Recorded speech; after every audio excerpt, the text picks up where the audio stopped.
अस्सलाम वालेकुम वरहमतुल्लाहि वबरकातुहू। नाज़रीन, मैं आपका मेज़बान अहमद सतर कुरैशी और आपके अपने पसंदीदा प्रोग्राम जिसका उन्वान होता है आपके सामने लेके आपकी खिदमत में हाजिर होता हूँ। नाज़रीन, आज जुम्मतुल मुबारक का दिन है और 15 जुलाई और 2022 हमारे मुल्क के जो हालात हैं, अगर हम उस पर रोशनी डालें, उसकी बात करें, तो जो कुछ हम देख रहे हैं, जो कुछ हमें नज़र आ रहा है, जो कुछ वहाँ हो रहा है, क्या आप ये समझ रहे हैं कि वो सब कुछ सही हो रहा है?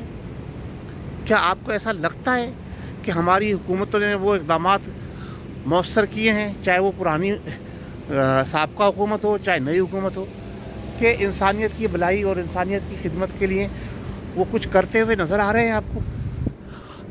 मुझे नहीं लगता कि कोई भी हुकूमत कुछ ऐसे काम करती हुई हमें नज़र आए तो जिससे पता चले कि जनाब यारी कि वो इंसानियत की खिदमत के लिए या पाकिस्तान की तरक्की और पाकिस्तान की कामयाबी और पाकिस्तान की फलाह के लिए कोई काम कर रही है।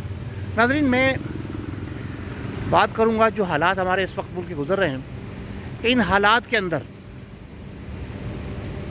अवाम पाकिस्तान जिस तरह से अपनी ज़िंदगी गुजार रहे हैं और जिस तरह से जिन मसाइल का वो शिकार हैं, क्या पाकिस्तान बनाने का मकसद यही था? पाकिस्तान इसी मकसद के लिए हासिल किया गया था या हम अपने मकसद से हट चुके हैं? नाज़रीन, मैं आपको जो गुफ्तगू करता हूँ उसमें बहुत सारी चीज़ें इस तरह की हैं कि ये मैं समझता हूँ कि वो हमारे नौजवान नस्ल को उसकी मालूमात और उसके हवाले से नौजवानों को नस्ल को जो है वो ब्रीफिंग होनी चाहिए। आज जो सूरत हाल हमारे मुल्क की है, हमारे वतन की है, हम अगर इसको गौर से देखें तो हमें लगता ये है कि हम कोई कौम नहीं है, हम एक भीड़ है और चारों तरफ अफरा तफरी फैली हुई है और वही लूट खसोट का बाज़ार है जो 1400 साल पहले था।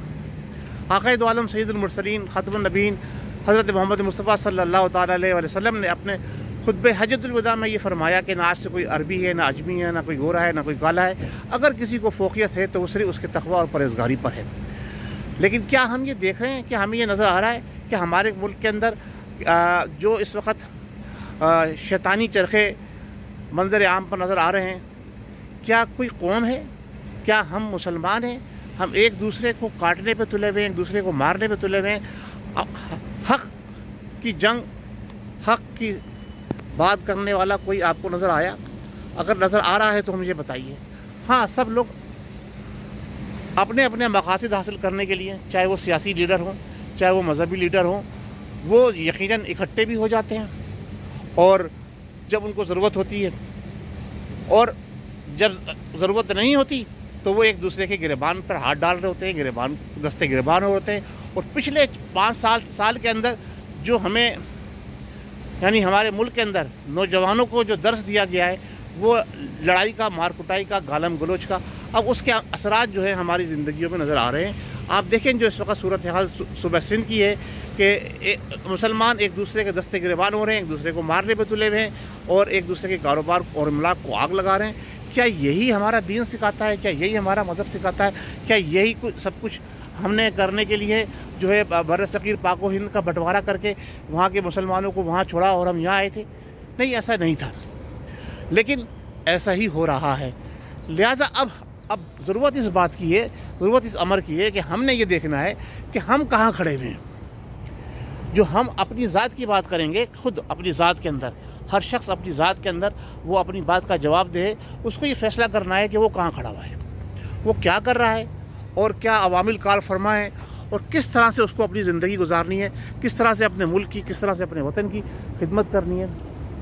नाज़रीन, होना तो ये चाहिए था कि जब हमारा मुल्क बना था इस पर 1 यूनिट सिस्टम बनाकर इन तमाम इंतज़ामी उमूर जो है वो वफाक के हवाले कर देने चाहिए थे, लेकिन सूबों में तकसीम किया गया, 1 यूनिट ख़त्म किया गया। उसके बाद जो मामला रूनुमा हुए वो आपके सामने हैं। अब इन हालात के अंदर कोई पख्तून है, कोई सिंधी है, कोई पंजाबी है, कोई बलोची है, कोई पठान है, कोई जनाब अली बिल्तिस्तानी है, ہر آدمی کوئی مہاجر ہے، ہر آدمی اپنی اپنی جو ہے وہ راہ کا لاپ رہا ہے، اور وہ نہ پاکستانی ہے نہ مسلمان ہے۔